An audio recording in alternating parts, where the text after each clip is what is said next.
Assalamualaikum warahmatullahi wabarakatuh. Perkenalkan, nama saya Adrian Halek.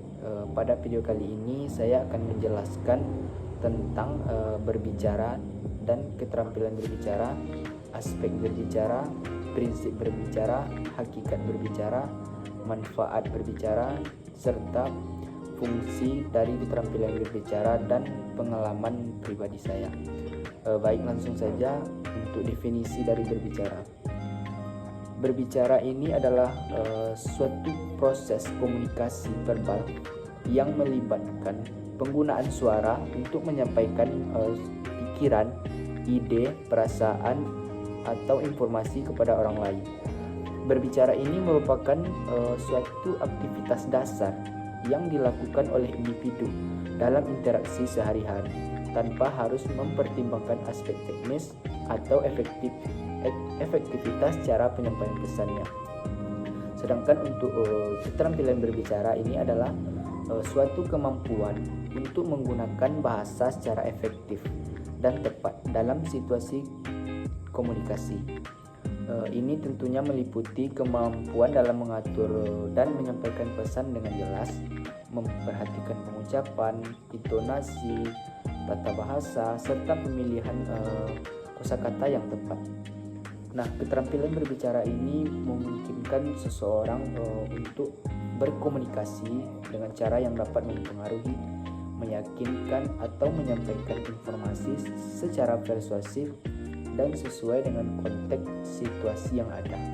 Nah, jadi berbicara ini lebih mengarah kepada aktivitas berbicara itu sendiri, sedangkan keterampilan berbicara merujuk pada kemampuan teknis untuk berbicara dengan cara yang efektif dan komunikatif. Nah, selanjutnya yaitu hakikat berbicara.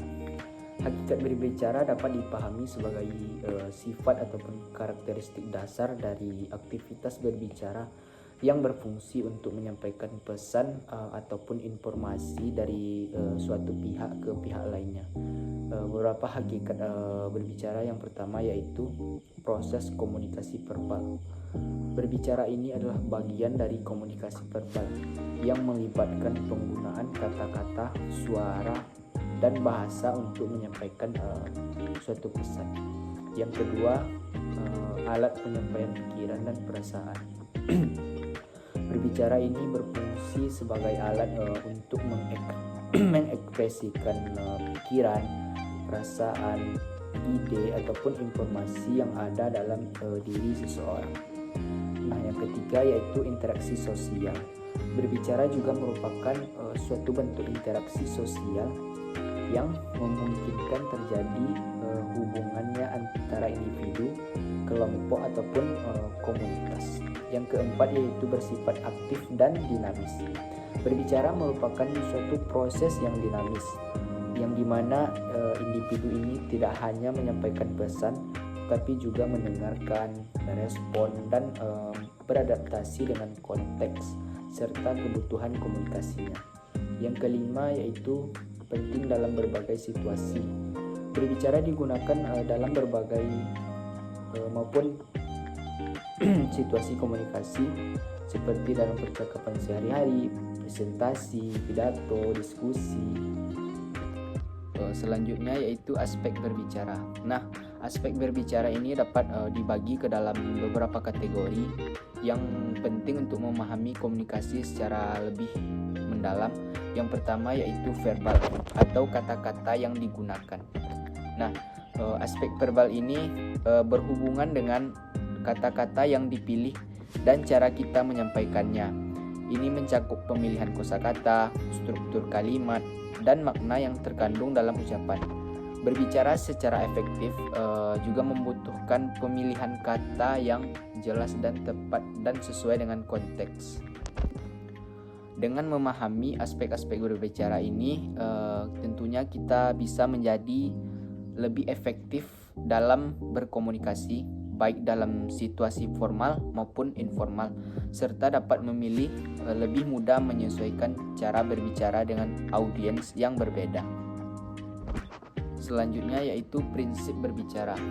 Salah satu prinsip berbicara mencakup aturan dasar atau pedoman yang dapat membantu seorang berkomunikasi dengan lebih efektif, jelas, dan bermakna. Yang pertama yaitu kejelasan atau clarity. Nah, berbicara dengan jelas merupakan salah satu prinsip dasar yang harus diperhatikan.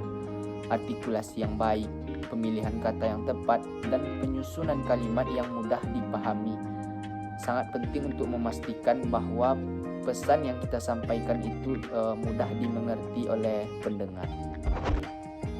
Dengan mengedepankan prinsip-prinsip ini, berbicara tidak hanya menjadi alat untuk menyampaikan pesan, tetapi juga untuk menyampaikan, membangun hubungan yang baik, memperkuat kepercayaan, dan memastikan bahwa komunikasi itu berlangsung secara efektif dan bermakna. Untuk manfaat berbicara, berbicara tentunya memiliki banyak manfaat baik dalam kehidupan pribadi maupun profesional. Yang pertama yaitu menyampaikan informasi. Nah, berbicara ini memungkinkan kita untuk menyampaikan informasi atau pengetahuan kepada orang lain. Dengan berbicara, kita dapat berbagi fakta, ide, ataupun pengalaman yang berguna untuk orang lain. Untuk fungsi keterampilan berbicara, keterampilan berbicara ini memiliki berbagai fungsi yang sangat penting dalam kehidupan sehari-hari, baik dalam konteks pribadi, sosial, maupun profesional. Di sini saya mengambil satu saja fungsi dari keterampilan berbicara, yaitu menyampaikan informasi. Nah, fungsi utama berbicara ini adalah untuk menyampaikan informasi. Dengan berbicara, kita dapat memberikan penjelasan berbagai pengetahuan atau memberikan instruksi kepada orang lain, baik dalam situasi formal maupun situasi informal. Lanjut untuk pengalaman pribadi saya, yaitu waktu saya masuk ke perguruan tinggi Universitas Riau. Nah, saat masuk ke perguruan tinggi ini, saya mengikuti seleksi 3 kali seleksi untuk dapat masuk ke perguruan tinggi ini. Yang pertama, jalur SNBP. Nah, pada jalur SNBP ini, pada pilihan pertama saya memilih jurusan yaitu hubungan internasional. Pilihan kedua, ilmu administrasi negara. Nah, pada jalur SNBP ini saya tidak lolos dikarenakan nilai saya tidak berkecukupan untuk dapat lulus pada jalur SNBP ini. Dan di sini saya tidak putus asa. Di sini saya tetap melanjutkan tes UTBK saya pada UTBK SNBT. Nah, pada UTBK SNBT ini pada pilihan pertama saya memilih jurusan yaitu Penjaskes, yang kedua ilmu administrasi negara.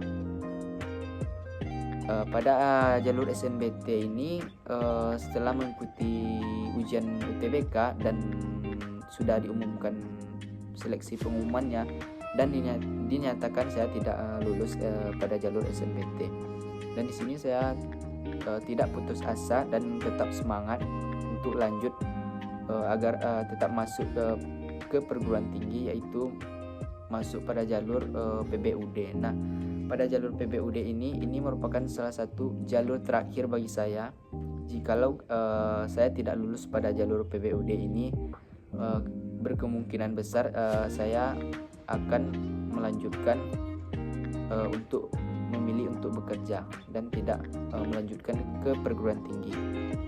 Dan pada akhirnya pada jalur PBUD ini saya mengikuti tes, dan pada pilihan pertama saya memilih program studi Penjaskes, dan pada pilihan kedua saya memilih jurusan Pendidikan Bahasa dan Sastra Indonesia. Nah, alhamdulillahnya pada program studi Pendidikan Bahasa dan Sastra Indonesia ini saya lolos dan akhirnya saya dapat masuk ke perguruan tinggi di Universitas Riau ini. Mungkin ini saja pengalaman pribadi saya untuk masuk ke suatu perguruan tinggi. Lebih dan kurang saya mohon maaf.